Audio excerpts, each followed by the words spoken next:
Thanks to my coffee supporters that make these videos possible. You can also get a deck review on my weekly Tuesday and Sunday streams. It's the best way to support the channel. Hello everyone. So, I don't know about you all, but over here I skipped Teenage Mutant Ninja Turtles pre-release.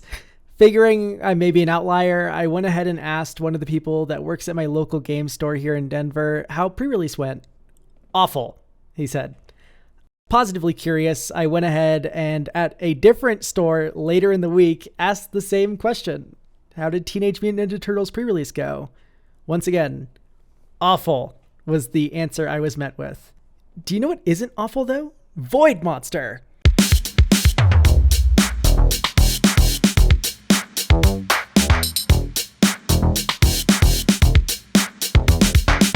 I literally begged to be included in this month's drop because of how much I love the theme here. On top of having awesome merch, I mean, just look at it, you have the safety of knowing that you aren't throwing your money to an evil corporate shareholder. The company is a passion project owned by previous Magic artist and friend of the channel, Forrest Amell, who wanted to make a brand that produced quality trading card apparel and accessories without all the annoying logos and cheap construction materials. He also illustrates all of the merch, or works directly and fairly compensates independent artists like on this week's drop. You have until, I don't have the date yet, but you have until this date. Thank you so much, Void Monster, for sponsoring this video. Now, alright, I know my anecdotal Denver area sucking of Teenage Mutant Ninja Turtles is not hard evidence, but it's kind of vindicated as being the norm when you look at the Day Zero sales on Ninja Turtle products that were happening on TCG Player. To the point where this article by Alex Atkin describes them as baffling. It's a good read to get an inkling on how poor this set is performing compared to even something like Spider-Man. TMNT sucks for everyone except for Hasbro in the short term because of how they distribute.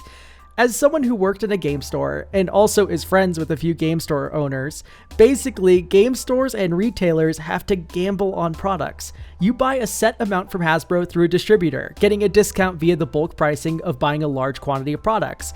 And now the onus is on you to sell them, which means if it's a set that you can't move well because it had a theme that few people are interested in, a bad limited environment, or whatever else that could cause a set to go poorly, you are screwed. But Wizards of the Coast has already made their back. The answer isn't also just buy less products that you think will sell poorly, by the way. Like I mentioned earlier, the reason why game stores are open still is the razor-thin margins they get off buying these products in bulk. Listen, I'm not good at economics. I can hardly count or read. I also don't know how to properly glaze shareholders like a good CEO either. These are just skills I don't possess. So I hardly want for this video to become about crunching numbers. What I do think I'm good at though is reading vibes, and here's the vibes I get from all this stuff. It's icky. Having your lead designer say, sit out sets with IPs you don't like is fine and works for the consumer in a lot of situations. Like yes, if you are a casual Commander gamer, you don't really need to care that deeply about buying the new cards from the set you don't like for your casual deck. But do you know who it doesn't work well for? Literally everyone else on Earth. Game stores want to have a reliable product to sell. They don't want collector's items that only appeal to some people. You know what those collector type people are going to do, by the way? They're not going to go to game stores for pre-release. They're going to buy the product online from Amazon or something, especially if the products you're pushing are of the quality of Spider-Man or Teenage Mutant Ninja Turtles. That quality issue isn't helped by having 7 mainline sets a year, by the way. It also doesn't work for more competitive players who need to be using the best game pieces regardless of what set they're from. Like, you just can't ignore an entire set of cards. And yes, you might be thinking, people like that only think of the cards as game pieces. But like, no one likes getting pulled out of their little fantasy card game bubble by someone sneaking in a Leonardo Big Brother and Popper. It's like getting a pop-up ad. Especially because of the sneak, actually. That's really funny. It makes the game feel cheap, and honestly, I just can't stand it.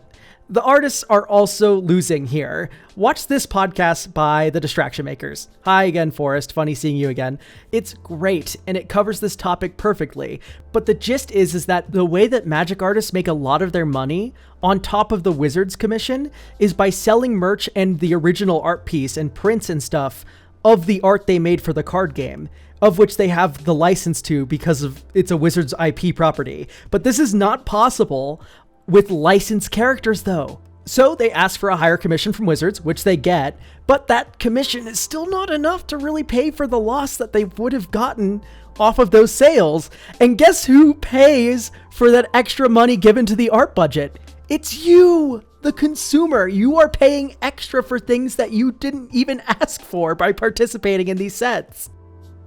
Anyway, boiling this all down to my major concern right now, the crossovers are bad for everyone but Hasbro. And mechanically, the sets are lacking because there's less time to develop them in the year. And also, you need to cram so many legends in them so that there's a turtle in every pack, so no one feels snubbed. But it makes gameplay clunky because legends suck. Every set's legends matters now. And it feels, at the end of the day, that this great game is turning into something that's meant to be collected and go on a shelf instead of like actually played. It feels like we're leaning away from Magic as a game and leaning way more into chasing Magic as an IP and as a vector for the big suits to squeeze as much money out of collectors as possible. And it's the game store's artists and players that are paying for it. I want to take a beat to mention that I feel like people are pointing their blame in the wrong direction here sometimes. It's not the new players who got into these sets from an IP they like. Hi, Final Fantasy, Spider-Man, Transformer enjoyers. Welcome to our hobby. I do not consider you a tourist that's poisoning our game or whatever because your fandom got some cardboard, and anyone who makes you feel unwelcome is in the wrong, okay? Once again, it's not your fault. Same thing for R&D, research and development. The people at Wizards of the Coast that makes the cardboard that we play with. These people are hardly your enemy in this situation and not the source of these issues despite, making the game. It's 100% classic corporate America stuff. Hasbro and trying to make the shareholders smiles, and they're trying to milk you dry. That is what is happening right now, and it sucks. So, okay. Let's not have this video just be a complaint fest with no positive, constructive elements. The last thing I want to do is dive too deep in the hate train where it's the only thing I make videos about and all my comments just become, well, if you hate the hobby so much, why do you partake in it? I think it's important to criticize things you love, but it's also important to find ways to enjoy those things despite these obstacles. So let's talk about D&D for a moment. Dungeons & Dragons is a game that's owned by Wizards of the Coast. I want a show of hands, though, in the audience here, who actually plays like base rules as written Dungeons and Dragons? Like, no one, right? Most tables use homebrew and stuff to cater the system to what they like most. And this applies to other game systems as well, like Pathfinder and whatnot. What I'm trying to get at here, though, is that one thing that is really well known in this role-playing circle is that these companies might own the rights to the gaming system, but they don't own the culture of it. Trust me, they wish they could, but no one can own the idea of tabletop gaming. No one can own rolling dice and doing funny voices and making characters and going on quests. And the same goes for Magic as well. Much like making a good playgroup for a tabletop game, the onus is on you to form a community around playing Magic the Gathering that you like, making a playgroup that you regularly want to participate in. Wizards owns the intellectual property for Magic the Gathering, but you own your cards. Think about how Commander started as a community format. Think about how Cube invites you to make your own isolated environment catered for your friends. This is what I feel like the strength of these formats is. There's no looming tournament up ahead that requires a ton of Teenage Mutant Ninja Turtles Limited for your Commander playgroup. You guys can just decide that you're not participating, that you're just gonna homebrew that one out. It's this niche casual community building aspect of Magic that keeps this fire lit for me. The local cultures you get to experience when you're in a new area or even in a new group in the same city, it's fucking enchanting to watch how people have taken Magic from the evil corporate overlords and have made it their own thing. Even if you disagree with everything I said earlier and are a staunch supporter of the current climate of Magic, one day you might not be. And when that happens, I want you to remember this point I'm making in specific. It may just make it so you don't have to retire your favorite hobby down the road when it feels like it's burning you out. Okay, that was a bit of a heavy video, but hopefully you pulled a bright message out of it. If you want to get into Cube, which is my favorite way to play Magic, I recommend my videos where I overview my cubes, and I also made a video talking about how to get into it. Let me know below how your local area has made magic your own. And until next time, bye. By the way, my next video will be a funny one, so stay tuned for that. See you April 1st, y'all, especially if you like Dungeons and Dragons. Okay, also, Unscripted Elk here. I kind of want to just yap a little bit and yammer on.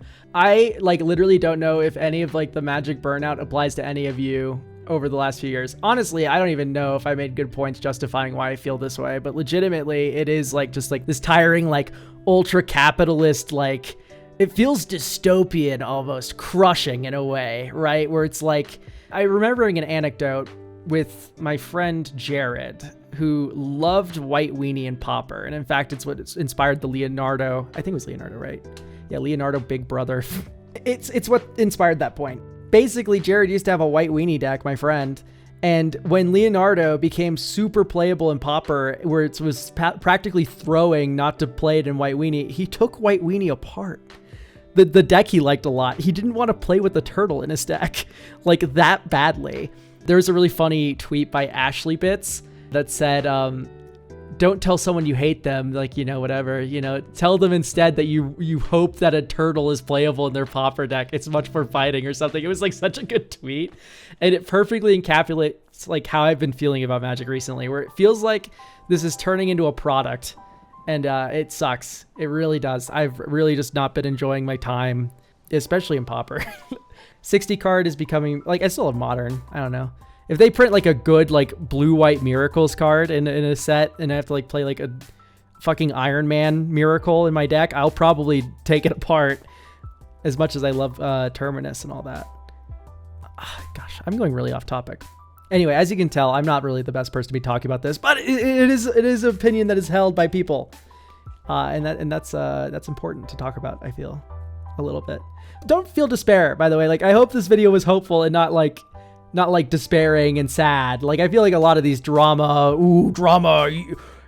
critique videos, they kind of leave you with a really bad aftertaste where you're just kind of grumpy.